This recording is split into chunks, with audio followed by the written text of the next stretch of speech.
ตอนที่13ทางเลือกสุดท้ายเมื่อนิพาเดินออกไปจากตรงนั้นบัวก็ตั้งสติก่อนจะเก็บของต่อไปโดยไม่สนใจสายตาของคนอื่นๆที่กำลังมองเธออยู่ด้วยสายตาอยากรู้อยากเห็นลุงพ่อค้าใจดีแผงข้างๆเห็นท่าทางเธอไม่ค่อยดีจึงถามขึ้นด้วยความเป็นห่วงว่าเป็นอะไรหรือเปล่าหนูหน้าตาดูไม่ค่อยจะดีเลยผู้หญิงคนนั้นได้พูดอะไรหรือเปล่าไม่มีอะไรหรอกค่ะลุงเขาแค่จะมาซื้อขนมแต่หนูไม่มีแบงค์ทอนเลยอ๋อแล้วไปถ้ามีอะไรให้ลุงช่วยก็บอกนะทันทีที่บัวเก็บของเสร็จเธอก้มลงดูนาฬิกานี่มันก็อีกไม่กี่ชั่วโมงแล้วที่จะถึงเวลาที่นิพานัดไว้บัวจะตัดสินใจอย่างไรกับเรื่องนี้อีกทั้งยังจะต้องไปรับจ๊ะจ๋าอีกด้วยหญิงสาวทำความสะอาดแผงของเธอเสร็จเรียบร้อยก็ออกมานั่งรอรถอยู่ตรงป้ายรถเมล์ทั้งที่ยังไม่ตัดสินใจว่าจะไปทางไหนดีไปรับจ๊ะจ๋าหรือไปหานิพาบัวใช้เวลาในไม่กี่ชั่วโมงนั้นนั่งคิดไปมานึกถึงความเป็นจริงหลายๆอย่างจนในที่สุดเธอก็ตัดสินใจได้จึงลุกขึ้นจากตรงนั้นก่อนจะเดินขึ้นแท็กซี่ไปในเวลาต่อมาไปห้างเซ็นเตอร์มอลล์ค่ะบัวบอกทางคนขับในขณะที่เธอตัดสินใจแล้วว่าจะทำงานให้นิพาไปสักพักหนึ่งเพื่อหาเงินมารักษาพ่อเธอยังคิดถี่ถ้วนแล้วที่ตัดสินใจแบบนี้เพราะคิดว่างานที่นิพามอบให้มันก็ไม่ได้สร้างความเสียหายให้ใครขนาดนั้นในขณะที่บัวนั่งอยู่ในรถเธอก็ได้หยิบมือถือขึ้นมาพลางกดเบอร์โทรไปหาผู้สิตาสวัสดีค่ะคุณผู้สิตาอ้าวบัวว่าไงไปรับจ๊ะจ๋ามาแล้วเหรอยังเลยค่ะวันนี้หนูคงไปรับน้องไม่ได้นะคะพอดีมีธุระด่วนเลยขอโทษด้วยนะคะอ้าวเหรอฉันก็ประชุมเรื่องร้านค้าที่ใกล้เปิดอยู่ด้วยสิงั้นไม่เป็นไรเดี๋ยวฝากครูประจำชั้นไว้ก่อนขอโทษจริงๆนะคะวุ่นวายกันหมดเลยวุ่นวายอะไรกันไม่เป็นไรหรอกเมื่อก่อนจ๊ะจ๋าก็รอได้แหละปลายสายตอบกลับอย่างเป็นมิตรก่อนที่จะถามขึ้นอีกครั้งว่าแต่เธอจะไปไหนหรอบัวได้ยินคำถามเช่นนั้นก็เงียบไปครู่หนึ่งเพราะกำลังคิดอยู่ว่าจะบอกภูสิตาว่าไปไหนดีเธอไม่อยากโกหกเลยแต่ครั้งนี้จำเป็นจริงๆหนูต้องทำรายงานส่งอาจารย์ที่ไม่ได้เข้าเรียนเมื่อวันอาทิตย์ที่ผ่านมาเนี่ยค่ะบัวตอบด้วยน้ำเสียงปกติแต่ใจกลับเต้นตุบๆด้วยกลัวภูสิตาจะจับพิรุธได้อ๋อจริงด้วยเธอต้องโดดเรียนเพราะฉันกลับจ๊ะจ๋าแท้ๆเลยปลายสายตอบกลับน้ำเสียงรู้สึกผิดไม่เป็นไรหรอกค่ะหนูเองก็ได้ไปเที่ยวด้วยหญิงสาวหัวเราะเพื่อกลบเกลื่อนความรู้สึกผิดที่เธอต้องโกหกออกไปโอเคงั้นฉันเข้าประชุมต่อละยังไงก็ไว้เจอกันนะจ๊ะจ๋าคงถามถึงเธอแย่ภูสิตาพูดขึ้นเสียงหงอยๆบัวได้ยินอย่างนั้นเธอก็รู้สึกเอ็นดูทั้งสองค่ะฝากขอโทษจ๊ะจ๋าด้วยนะคะครั้งหน้าจะชดเชยอย่างงามเลยค่ะแฮ่ๆฉันจะบอกจ๊ะจ๋าให้นะเมื่อสิ้นสุดบทสนทนาทั้งคู่ก็วางสายกันไปด้านภูสิตาเธอก็เข้าประชุมต่อส่วนบัวเองหลังจากวางสายไปเธอก็กังวลอีกครั้งว่านี่เป็นการตัดสินใจที่ถูกต้องแล้วหรือจริงแต่อย่างไรเสียหากไม่ตัดสินใจแบบนี้ก็คงไม่มีทางเลือกไหนที่ดีกว่านี้อีกแล้วเพราะพ่อของเธอต้องการผ่าตัดด่วนที่สุดเท่าที่จะด่วนได้เมื่อรัดจอดถึงห้างเรียบร้อยแล้วนี่ก็เวลา 16:05 นาทีเกินเวลามา5นาทีจากเวลานัดบัวลงจากรถพร้อมกับเดินตรงเข้าไปยังร้านที่นิพานัดหมายไว้เมื่อไปถึงเธอเห็นหญิงสาวนั่งอยู่ตรงโต๊ะมุมเดิมก้มหน้าก้มตาอ่านเอกสารอะไรบางอย่างอยู่ท่ามกลางลูกค้าคนอื่นๆที่มีเพียงแค่ 2-3 โต๊ะเท่านั้นและมีคนของเธอที่สวมชุดสูทสีดำคอยดูความเรียบร้อยอยู่หน้าร้านอาหารทันใดนั้นเองก็มีผู้ชายหนึ่งในนั้นเดินเข้ามาหาบัวทันทีที่เธอลงจากบันไดเลื่อนมาเชิญด้านในเลยครับคุณนิพารออยู่ชายชุดสูทเข้ามาตามก่อนจะพาบัวไปยังที่โต๊ะที่นิพานั่งอยู่สวัสดีค่ะบัวทักทายตามมารยาทเมื่อบัวมาถึงที่นัดหมายก็ดูเหมือนนิพาจะไม่พอใจที่เธอมาสายแต่ถึงกระนั้นเองก็สายไปเพียง5 นาทีเท่านั้นเป็นเพราะนิพาเธอเป็นคนเจ้าระเบียบและตรงเวลามาก หากมีอะไรที่ผิดพลาดนิดหน่อยเธอก็จะจับผิดได้หมดเมื่อบัวได้ยินนิพาพูดเช่นนั้นเธอจึงก้มลงดูนาฬิกาของตัวเองขอโทษนะคะพอดีรถติดด้วยครั้งหน้าจะพยายามมาให้ตรงเวลาค่ะบัวเอ่ยคำขอโทษพร้อมกับนั่งลงซึ่งนั่นทำให้นิพาอารมณ์เย็นลงไม่น้อยครั้งหน้าแสดงว่าเธอยอมทำงานกับฉันแล้วสิค่ะแต่หนูอยากจะรู้รายละเอียดงานก่อนได้ไหมคะได้สิอ่ะนี่สัญญาเธอต้องเซ็นตรงนี้นะนิพาพูดพร้อมกับยื่นเอกสารให้บัวเห็นเช่นนั้นก็ถามกลับไปด้วยความสงสัยต้องมีสัญญาด้วยเหรอคะอ้าวเธอต้องมีสิเกิดเธอทำงานให้แล้วฉันไม่จ่ายเงินเธอก็มีหลักฐานฟ้องกรมแรงงานได้นะนิพาตอบกลับเหมือนจะหวังดีกับบัวแต่ความจริงแล้วเธอกลับมีแผนร้ายอยู่ในใจเพียงแต่พูดไปเพื่อให้บัวเชื่อว่าเธอบริสุทธิ์ใจเท่านั้นอ๋อค่ะบัวพยักหน้าตอบพร้อมก้มหน้าลงเพื่ออ่านรายละเอียดในสัญญาหญิงสาวถึงกับตาลายเพราะตัวหนังสือเยอะเหลือเกินเธอมองหารายละเอียดงานพร้อมทั้งรายได้ของเธอในกระดาษแผ่นนั้นซึ่งระบุที่สำคัญไว้ประมาณว่าทุกงานที่ทำตามคำสั่งหรืออะไรก็ตามที่มารายงานเกี่ยวกับงานจะได้รับงานละ 30,000 บาทซึ่งงานนั้นเกี่ยวกับเรื่องส่วนตัวของภูสิตาทั้งสิ้นผู้หญิงคนนี้คิดอะไรอยู่นะนี่คุณคิดจะทำลายคุณภูสิตาได้ขนาดนี้เลยเหรอบัวถามขึ้นด้วยความฉุนแต่เธอก็ควบคุมอารมณ์ได้อย่างดีฉันไม่ได้ทำลายนะแค่อยากหาความจริงบางอย่างภูสิตาน่ะมีหลายอย่างที่เขาบอกนักข่าวไม่หมดโดยเฉพาะเรื่องสามีเก่าแต่นั่นมันเรื่องส่วนตัวเขานี่คะมันจะส่งผลยังไงกับคุณนิพาได้ยินคำถามน่ารำคาญเช่นนั้นจึงดึงสัญญาที่บัวถืออยู่ในมือกลับมานี่จะถามอะไรนักหนาไม่มีใครตายหรอกนะฉันจะสรุปให้ฟังแล้วกันนิพาพูดพร้อมกับเตรียมอธิบายรายละเอียดมันไม่มีอะไรซับซ้อนและคิดว่าก็ไม่ได้ยากเกินไปสำหรับเธอนะเพราะเธอก็สนิทกับภูสิตาอยู่แล้วแค่ไปหามาว่าภูสิตาเลิกกับสามีเก่าทำไมก็แค่นั้นนั่นคืองานแรกของเธอแล้วคุณจะเอาข้อมูลนั้นไปทำอะไรคะนี่มันไม่สำคัญหรอกนะว่าฉันจะเอาข้อมูลพวกนี้ไปทำอะไรแต่เธอน่าจะคิดได้นะว่าเรื่องแค่นี้จะเอาไปทำลายภูสิตาได้ยังไงฮะนิพาตอบกลับด้วยท่าทางโมโหเล็กน้อยแต่โทนเสียงยังคงปกติอยู่ทันใดนั้นเองเธอก็เงียบไปครู่หนึ่งก่อนที่จะนึกอะไรออกขึ้นมาอ๋อในสัญญาบอกไว้ว่างานละ 30,000 บาทแต่นี่เป็นงานแรกและเธอเองก็เจอปัญหาเรื่องเงินอยู่ฉันให้ 300,000 ละกันนะสำหรับงานนี้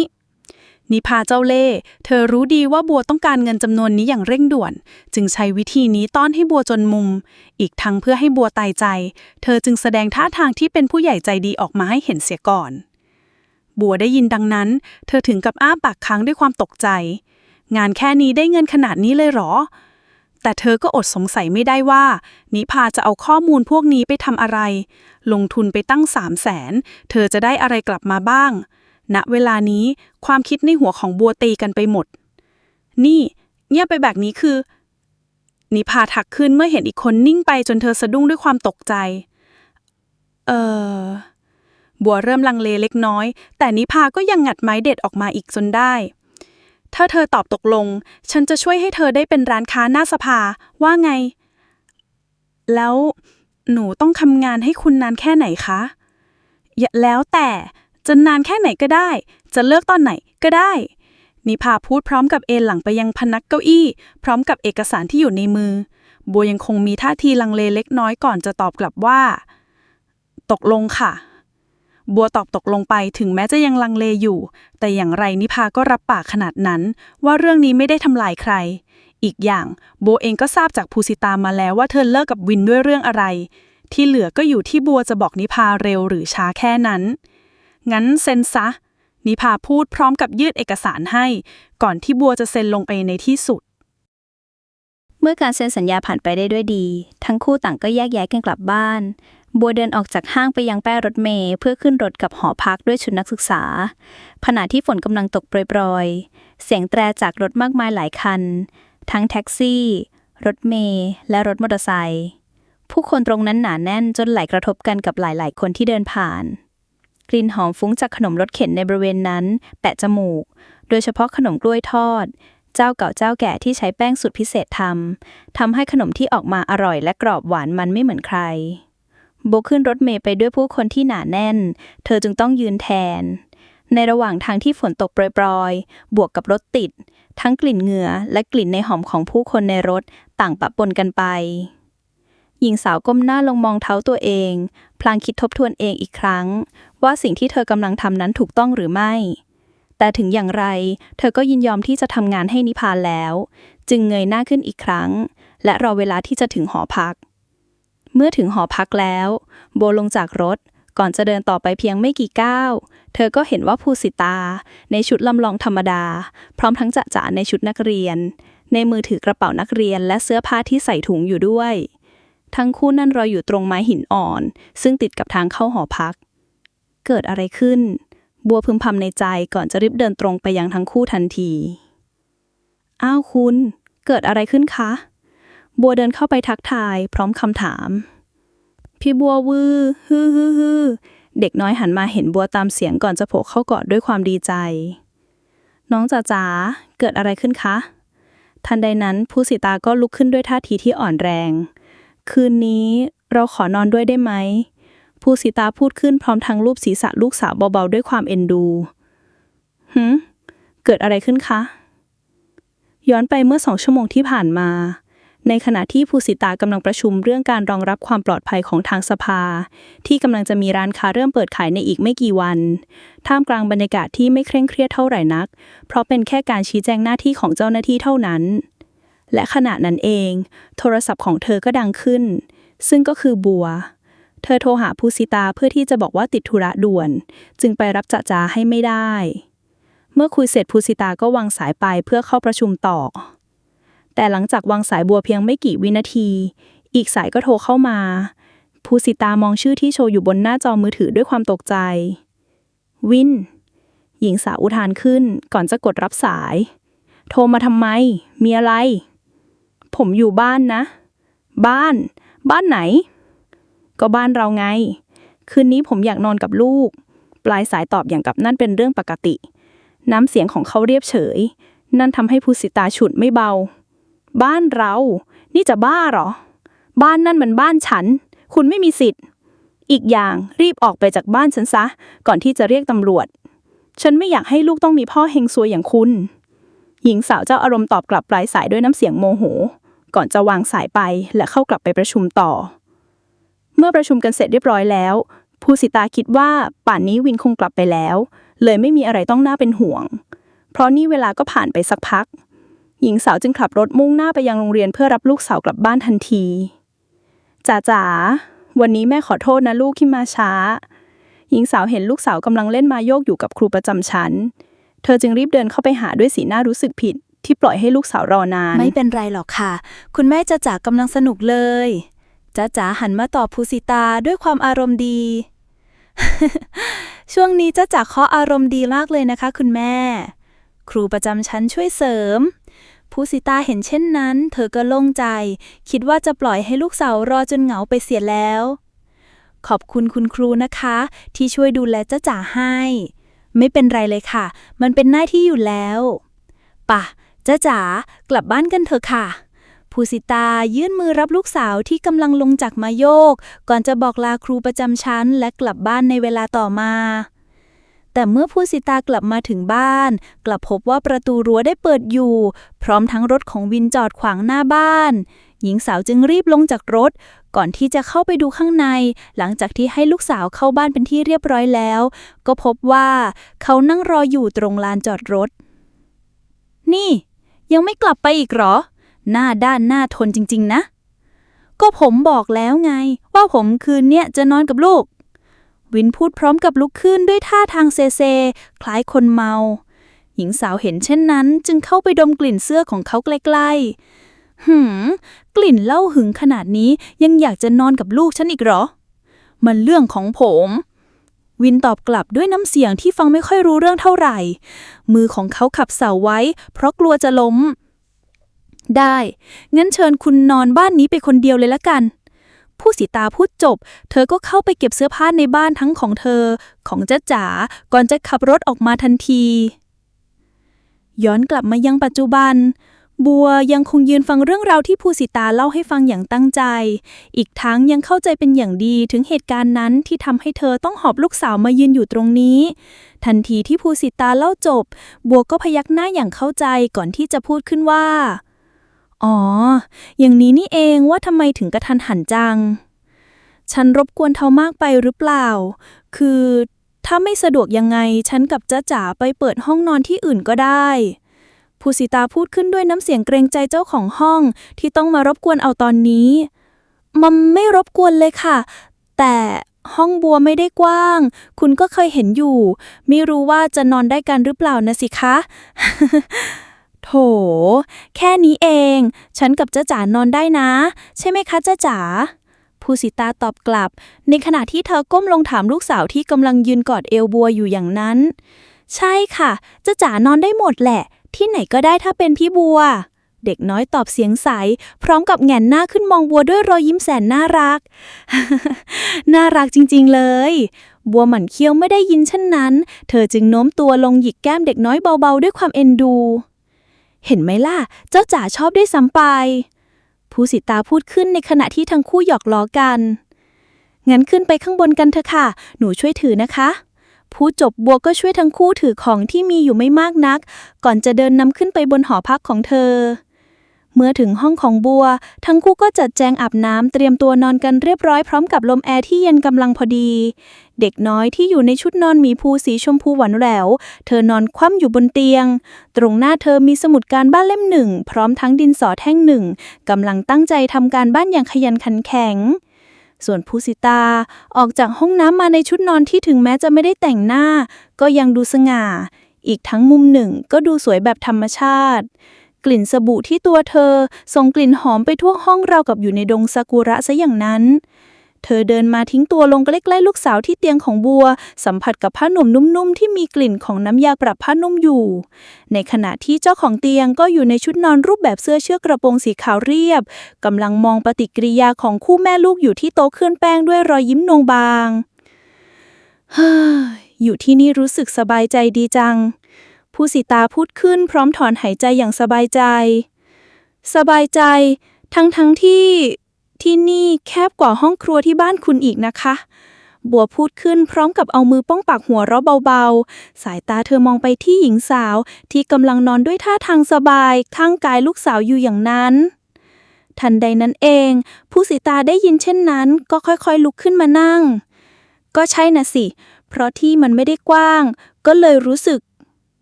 อบอุ่นดีเธอตอบกลับด้วยรอยยิ้มที่จริงใจพร้อมกับหันไปมองลูกสาวของเธอที่กำลังนอนคว่ำทำการบ้านอยู่อย่างจดจ่อคืนนี้ได้อบอุ่นแน่นอนค่ะนอนอัดกัน3 คนขนาดนี้ บัวพูดแซวพร้อมกับหัวเราะอย่างถูกใจแหมทำอย่างกับไม่เคยนอนกัน3 คนหนังอย่างแหลเตียงเจ้าจ๋าและกว่านี้อีกเรายังนอนกันได้นี่ภูสิตาพูดขึ้นพร้อมกับส่งสายตาแซวกลับมายังบัวบ้างทำให้บัวเลิกลักเลยทีเดียวเสร็จแล้วง่วงจังเลยค่ะเด็กน้อยหยุดตัวบิดขี้เกียจพร้อมกับพูดแทรกขึ้นก่อนจะหาวนอน งั้นเรานอนกันดีกว่านะคะบัวหัวเราะในความน่ารักของจ้าจ๋าแต่จริงๆแล้วเธอหัวเราะเพื่อกลบเกลื่อนความเขินอายเท่านั้นนอนกันเถอะพรุ่งนี้ฉันมีประชุมด้วยภูสิตาพูดจบก็หันไปจัดวางหมอนและผ้าห่มให้เข้าที่เธอให้จ้าจ๋านอนตรงกลางระหว่างเธอและบัวเมื่อบัวเห็นเช่นนั้นเธอจึงเข้าไปนั่งบนเตียงข้างๆที่เด็กน้อยนอนอยู่ประชุมอะไรกันเหรอคะบัวถามขึ้นในขณะที่ภูสิตากำลังล้มตัวลงนอนก็เรื่องร้านค้าน่ะสิพรรคไทยเป็น1 นัดพูดคุยเรื่องร้านค้าพรุ่งนี้นี่ก็เปิดให้มีการค้าขายมาได้2-3 วันแล้วมั้ง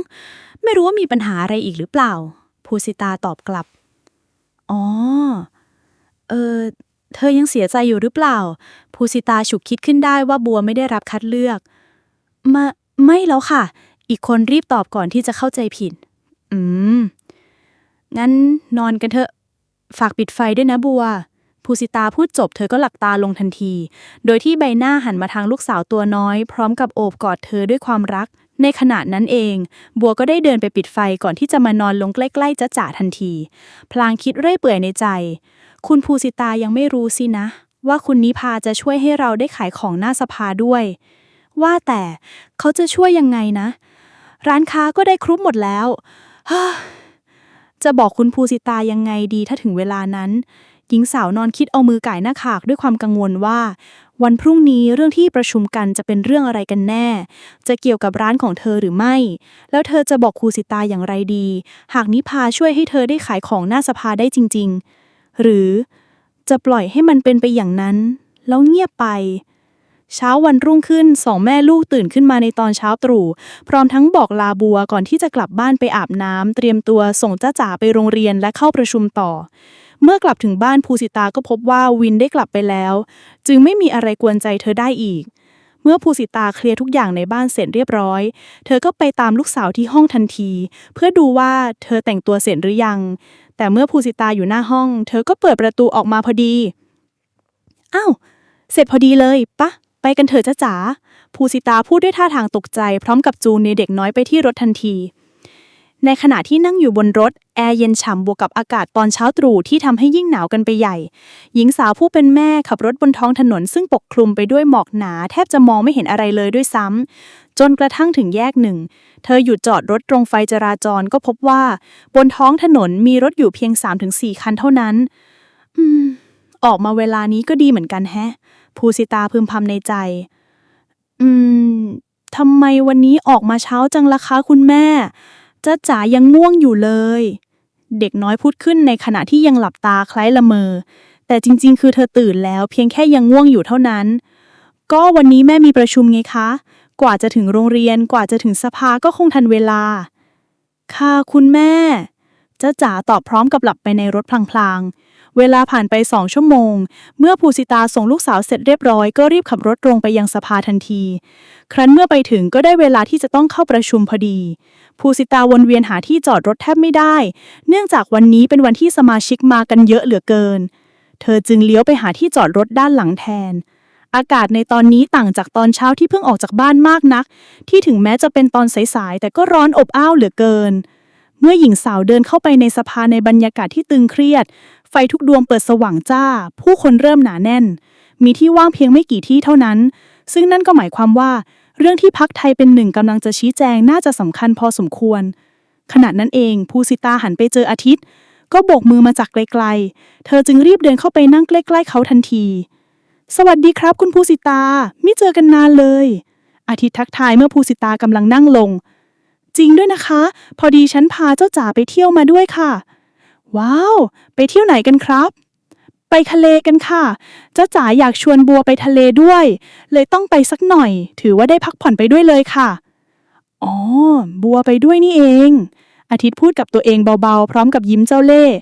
เด็กนั้นต้องได้ข้อมูลอะไรมาบ้างแล้วแน่ๆเขาคิดในใจพลางเหลือบไปมองนิพาที่นั่งอยู่ฝั่งตรงข้ามที่ไกลออกไปสวัสดีสมาชิกทุกท่านนะครับวันนี้ทางพรรคไทยเป็นหนึ่งจะมาชี้แจงเรื่องร้านค้าเพิ่มเติมนิดหน่อยเชิญครับคุณธินกร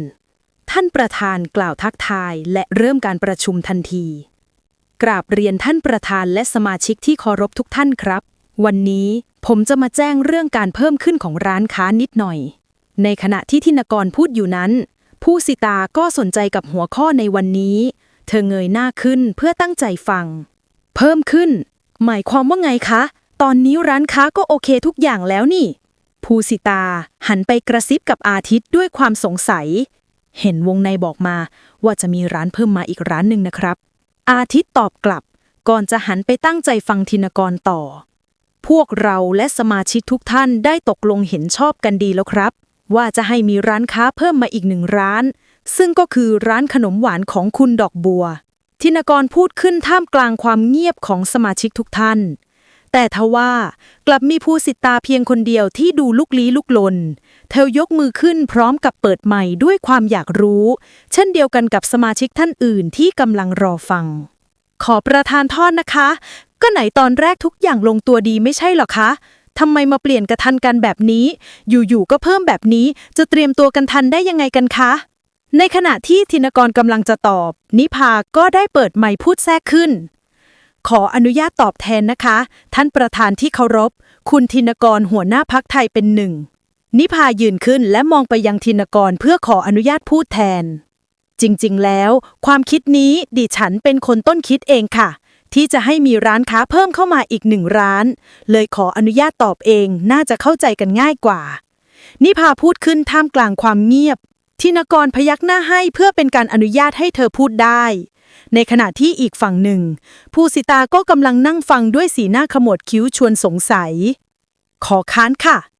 เชิญครับ ท่านประธานอนุญาต ดิฉันคิดว่าการที่จะเพิ่มร้านค้าเข้ามาเนี่ยน่าจะต้องหารือกันให้นานกว่านี้นะคะ ไม่ใช่แค่วันเดียว อีกอย่างดิฉันขอประท้วงคำพูดที่ว่าสมาชิกทุกท่านรับรู้แล้ว เพราะดิฉันยังไม่รู้อะไรเลยค่ะภูสิตาพูดออกไมค์ด้วยน้ำเสียงโมโหในระดับหนึ่ง สมาชิกท่านอื่นเริ่มกุมขมับเพราะกังวลว่าเรื่องนี้จะไม่จบลงโดยง่ายอีกขออนุญาตนะคะภูสิตาต่อไปแล้วนะคะ ตอนนี้มีสมาชิกท่านหนึ่งกำลังกล่าวหาว่าดิฉันเป็นคนทำให้เรื่องอะไรต่างๆไม่สมควรตามที่ควรจะเป็นไปในตอนแรกค่ะ นิพาพูดขึ้นมาทันที ในเรื่องนี้ดิฉันไม่ได้ผิดนะคะ และอีกอย่างก็อย่างที่ดิฉันเคยบอกไป เรื่องนี้อยู่ใต้การตัดสินใจของพรรคไทยเป็นหนึ่งอยู่แล้ว ดิฉันไม่จำเป็นต้องบอกสมาชิกท่านอื่นก็ได้ แต่นี่ดิฉันก็ได้บอกกล่าวหารือกับหัวหน้าพรรคทุกท่าน ก็ถือว่ายังให้เกียรติอยู่นะคะ คุณภูสิตา นิพาพูดด้วยท่าทางเย้ยหยัน ในขณะนั้นเองภูสิตาได้หันไปมองอาทิตย์พร้อมกับทุกคนที่จับจ้องมายังเธอเพื่อคอยดูว่า เธอจะตอบโต้กลับอย่างไร แต่ยังไงดิฉันคิดว่ามันก็เร็วเกินไป น่าจะหยุดเอาไว้ก่อนนะคะ อย่างน้อยก็เดือนหนึ่งถึงจะเพิ่มร้านค้าขึ้นมาได้ ได้สิคะ เดือนหนึ่งบางทีตอนนั้นลูกค้าหลายคนอาจจะพอใจกับร้านค้าที่มีอยู่แล้วอาจจะมีปัญหากับร้านที่เพิ่มมาอีกก็ได้ นิพาพูดขึ้นด้วยน้ำเสียงประชดประชัน ซึ่งภูสิตาก็ดูออก แต่มันก็ได้ผล เธอยืนคิดอยู่ครู่หนึ่งด้วยท่าทางกังวล ในขณะเดียวกันนิพาก็พูดขึ้นมาอีกครั้ง ว่ายังไงล่ะคะ ดิฉันก็เห็นว่าตอนแรกท่านสมาชิกท่านหนึ่งอยากให้มีร้านขนมหวานซะเหลือเกิน แต่ตอนนี้กลับไม่อยากได้ซะงั้น หยุดก่อนครับ ทางพรรคใจรวมไทยว่าไงครับ ท่านประธานพูดขึ้นหลังจากที่ปิดไมค์ของนิพาเป็นที่เรียบร้อยแล้ว ไม่ครับ อาทิตย์เปิดไมค์ขึ้นตอบแทนเพราะดูภูสิตากำลังอยู่ในอารมณ์ที่อยากจะเถียง แต่ก็เถียงไม่ออก งั้นผมขอจบการประชุมเท่านี้นะครับ ท่านประธานกล่าวจบ เมื่อจบการประชุมผู้คนก็ทยอยเดินออกมาจากห้องประชุมกันด้วยใบหน้าที่สดใส เพราะถือว่าการชี้แจงในวันนี้ถึงแม้จะมีปากเสียงกันบ้างเล็กน้อย แต่ก็ยังคงผ่านไปได้ด้วยดีภูสิตาเดินออกมาจากห้องประชุมอย่างรวดเร็วด้วยความโมโหสุดขีด อาทิตย์เรียบเดินตามเธอไปเพื่ออธิบายทุกอย่างให้ฟัง